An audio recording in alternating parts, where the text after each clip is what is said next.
It is lights out and away we go. Hello, race fans. A little bit of a different episode coming out this week. This is episode 32 of the Harder Soft F1 podcast.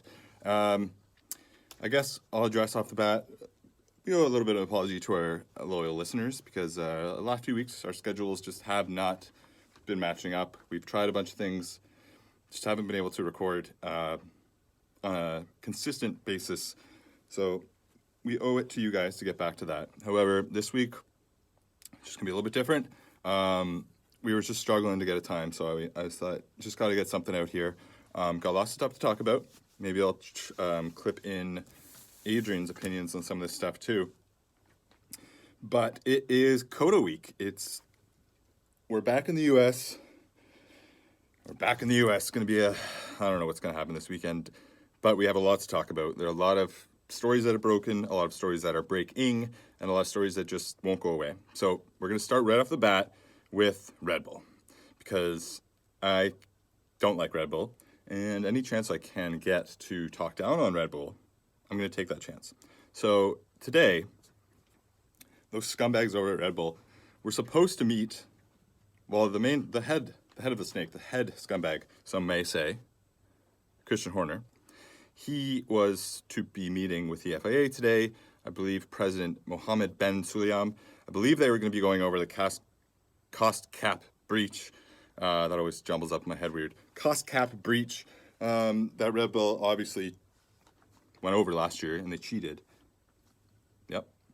And yeah, so we're still awaiting what the fallout of that's going to be. It seems like the longer it goes, the more contentious it's going to be. Apparently, the FIA issued an offer, so to speak, to Red Bull, and Red Bull turned it down. They are denying that they went over the cap, or that if they did, that it wasn't in any way that gained them any advantage.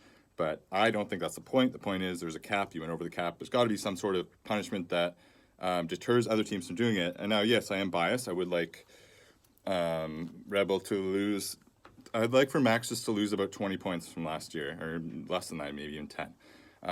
And so Lewis can get that number 8 that he so rightly deserves, but that's clearly not going to happen.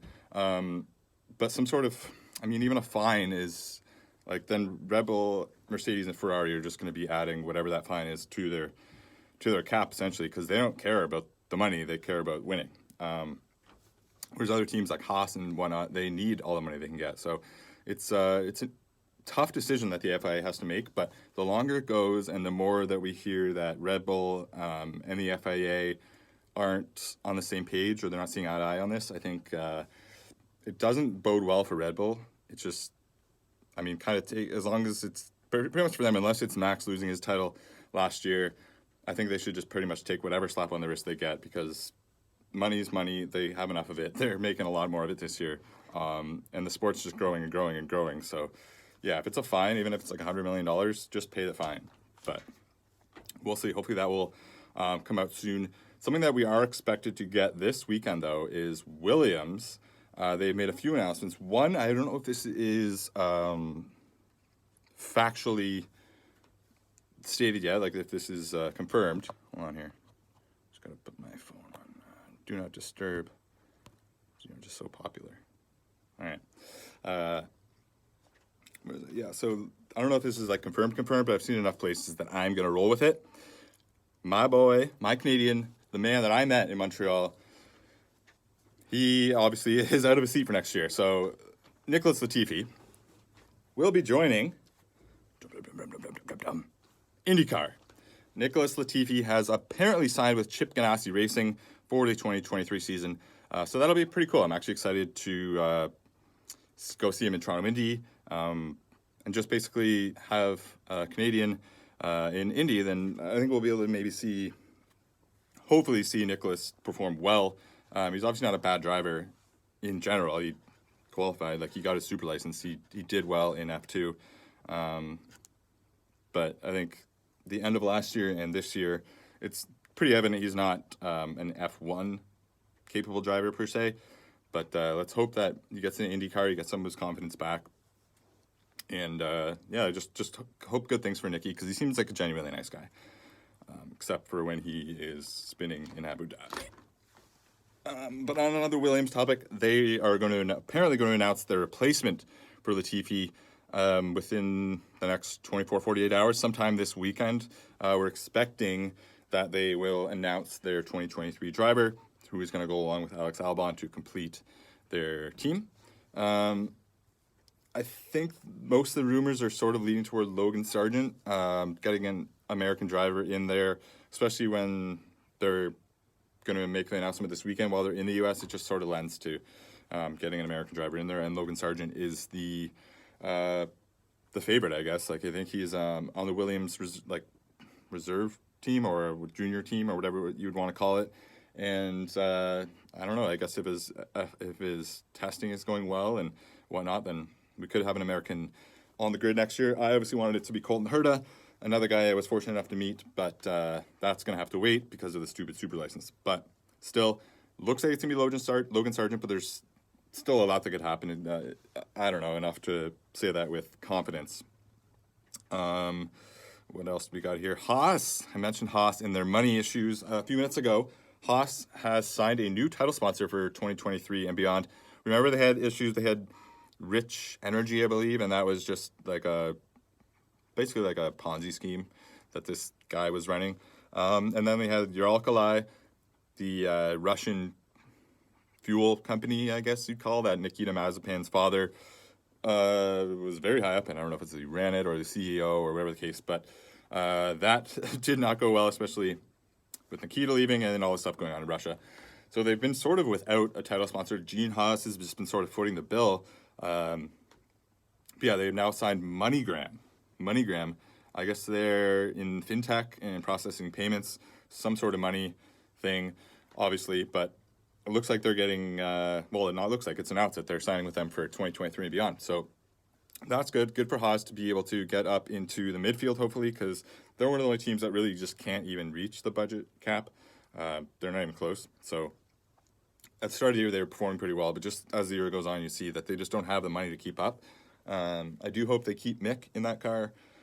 They're going to be the only team that doesn't have their driver lineup confirmed for next season. So I would like to see it be Mick Schumacher again back with Kevin Magnussen for next season, but there's word that Nico Hülkenberg and Antonio Giovinazzi are the leading candidates for that seat.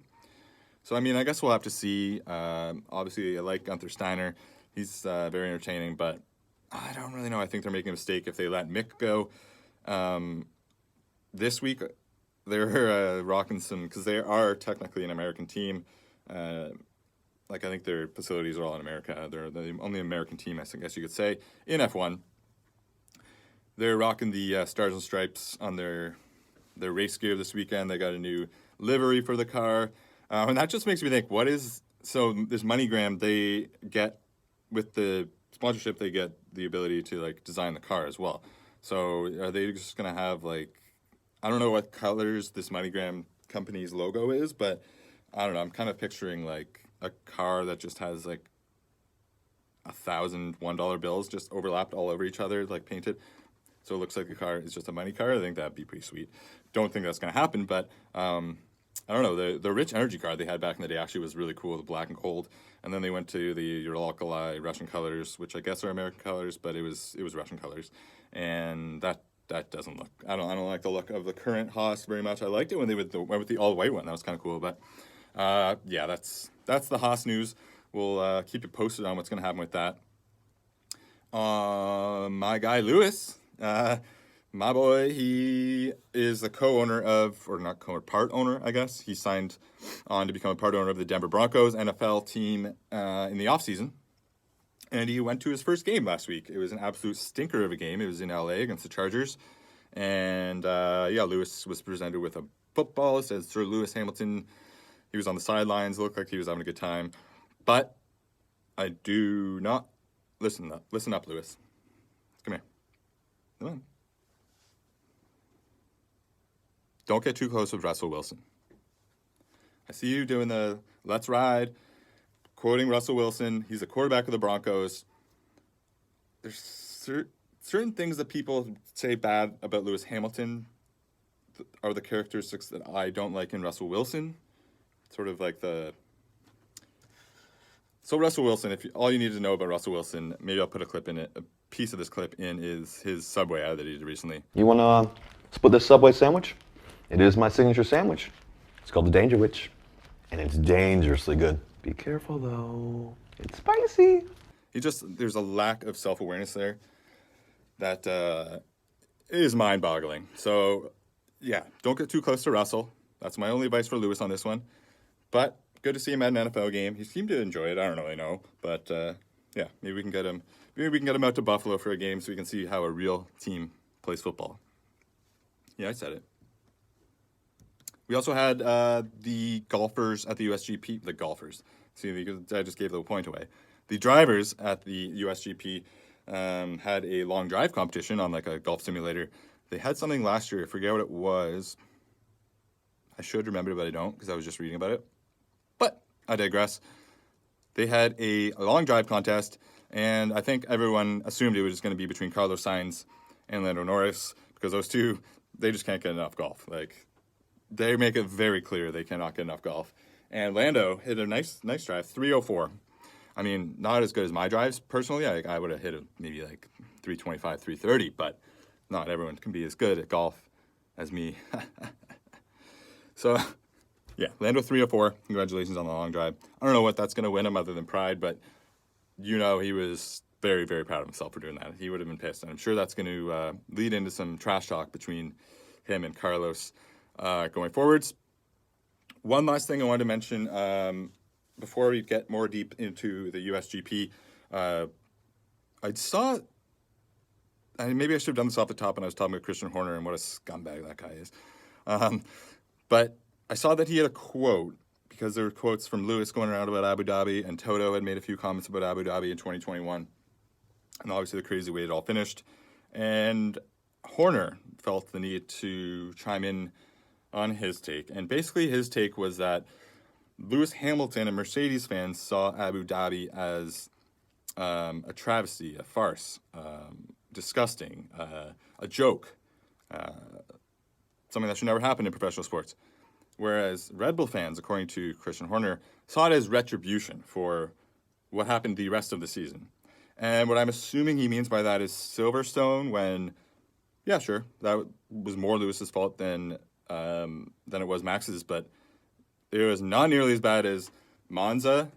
It was not nearly as bad as Jeddah. It was not nearly as bad as Brazil. And those were Max on Lewis. So what are you trying to do here, Christian? You won the title. You won unfairly. Just admit, you're never going to say, like, Max didn't deserve to win the title, but trying to rewrite history and say, oh, like, actually, if you go back and look, like, it was justified because it was balanced for what happened the rest of the year. That is horseshit. You know it. I know it. Everyone knows it. Shut it. All right, moving on. The United States Grand Prix.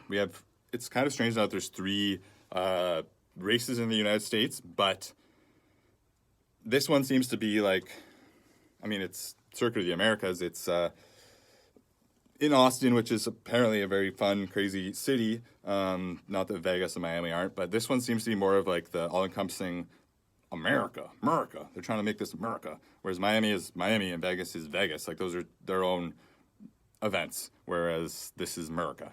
And we're getting a big dose of that with Danny Rick. His last race, at least for the foreseeable future in F1 in America. And he rode in on a horse. He's got his face shaved and some crazy weird facial hair. But hey, Max, at least he can grow facial hair, right? Yeah, suck on that. Sorry. But yeah, Danny Rick's having a great time. Great to see. It's going to be sad that he won't be racing here next year, but you never know, I guess. It seems like he said he's not going anywhere. So as I've guessed before, I think he's going to be a Mercedes reserve driver, but he could also maybe join the broadcast of Sky Sports or something. Speaking of Sky Sports, this reminds me, Adrian and I were laughing about this week. Sky Sports put out a graphic for the preview of the United States Grand Prix. And they put Haas on there. I believe it was Magnussen and then Verstappen and then Schumacher. It could have just been the 2 Haas guys. I'll have to pull the picture up and put it in the video here. But it was a very weird Photoshop on Magnussen's outfit or like race suit. They had like the Russian logo, like the Russian crest on the middle of the shirt, which was very strange. And then on mix race thing, they still had all the Uralkali logo. So like these, if that's the first thing that anyone looks at it notices, like how does someone at Sky Sports put that out without noticing?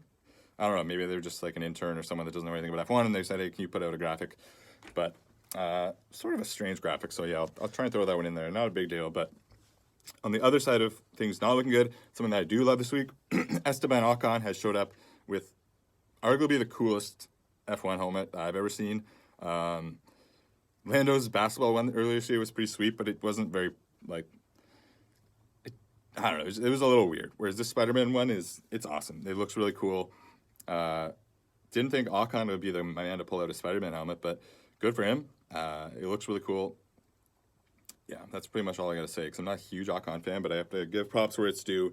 It's a cool helmet. It's a cool helmet. I know Adrian loves Spider-Man, and he said it's his favorite helmet of all time, so yeah. On to other people I don't really like. That was a shot at Ocon, not Adrian. Max Verstappen is 1 win away from tying the record for most wins in a season. Now, of course, this is a highly, highly flawed and tainted record if he gets it, because there's more races now than there ever were. So, I mean, should that even count as a record? I don't know. I think we should just throw it out. But hey, he's 1 win away from tying the record. I think he's tied right now with Seb.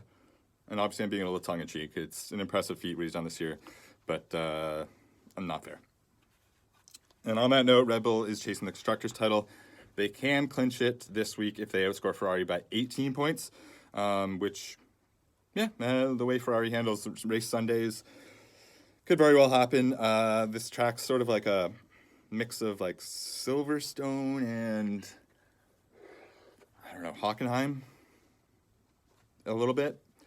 So I don't really know. It's got a lot of like high downforce, so I don't know how it's going to benefit, how it's going to go, but it looks like with Charles starting at the back of the grid because it has a new power unit, it looks like it's probably going to be Red Bull again, but I'm holding out hope Mercedes. They have a few upgrades to their car this week, their final upgrades of the season, so I'm hoping that will benefit them and Lewis can get it done finally, because I don't want to have to eat that pumpernickel, that stupid bet I made earlier this year when I thought Lewis was going to win every race. Yeah. If Red Bull does win, it'll be their first Constructors title since 2013, and the first non-Mercedes title since the new, I guess, 2013, so when the new regulations came in last time. Now, I could be wrong on that, but yeah, I think 2014 Ferrari was looking poised, but then they cheated with the car, so yeah, we'll just stick with that. But yeah, I mentioned Charles start at the back of the grid. The race times, we've got qualifying Saturday, 6 p.m. Eastern time. Great time for us in the North Americas. The race Sunday, 3 p.m. Again, great. This is ideal. This is probably how it is in the UK all the time for them. Now, Sunday at 3 p.m. is a bit of a tough time because that's the witching hour for NFL Red Zone. That's 3 to 4 is the golden hour of football watching on Sunday. But I've got 2 TVs. I've got 2 screens and a laptop and an iPad and a phone. So, I mean, I can have lots of stuff going on at once, and I will be. But suffice to say, if Lewis crashes out on lap 1, knock on wood, that's not going to happen. I might have to just turn back to football. But we'll see. The weather, unlike the last few races, actually does look good. So hopefully we'll get in a full race this time. COTA, the Circuit of the Americas in Austin, Texas, is 56 laps. 56 laps, 5.513 kilometers. That was my crafty impression, I guess. It's the first race at COTA was held in 2012, and it was actually Lewis's final win with McLaren before he went to Mercedes. Last year it was a very good battle between Max and Lewis, with Max coming out on top. So, I mean, we'll see what happens this year. We'll see what happens. I don't know. I have to hope that Lewis is going to get 1 win this year, and I don't see any of the other tracks. Like, I think his best chance really was going to be one of the, like, our last race probably was I don't know. It's tough. I don't know what to say about Lewis. I really, really want him to win. Okay, I really, really want him to win this year, and he deserves it. But I just don't. I don't think it's going to happen this weekend. But if I'm going to make a prediction, I'm going to say Lewis. But I'm talking out of my ass because I just said I don't think it's going to happen. But if it does happen, you heard it here first. I know Adrian thinks Max is going to win again. I think the realistically they'll probably wrap up the constructors because Charles is starting at the back. So if they get if they got 2 podiums, it's not looking good for Ferrari. I mean, it's clearly over anyways. But yeah, just sad days for anyone that's not a Red Bull fan. The season has kind of started to, I'm not going to say drag because every race has been interesting, but after just what a season we had last year, it's been a little bit disappointing. But hey, it is what it is. We'll get back at them next year. Still we rise. Yeah, that's pretty much all I've got for this week. Please like and subscribe. We're trying to build our numbers up. Obviously, we have to do a better job of being more consistent with the episodes, so we apologize for that. But we will be on that. You do your part. We'll do our part. Follow us, YouTube, Spotify, Apple Podcasts, wherever else you get your podcasts. Hard or Soft F1 Podcast. Twitter, Instagram, TikTok, at Hard or Soft F1. And on behalf of Adrian and myself, thank you very much for listening. Really appreciate any time and any feedback we get from you guys. We will be back after COTA, try and get back on a regular schedule. We got Mexico coming up, which is always a fun race, fun storylines. So yeah, let's just hope for a good race on Sunday. Wouldn't be the worst thing if someone not named Verstappen or Perez won, or Sainz won, or Leclerc. It'd be nice to have a new winner, maybe a Lewis Hamilton. Yes. So yeah, tune into that. Tune into us next week. Let me know what you thought of this kind of strange episode. Doing the best we can, but yes, we will get back on track. Thank you very much, everybody. Goodbye.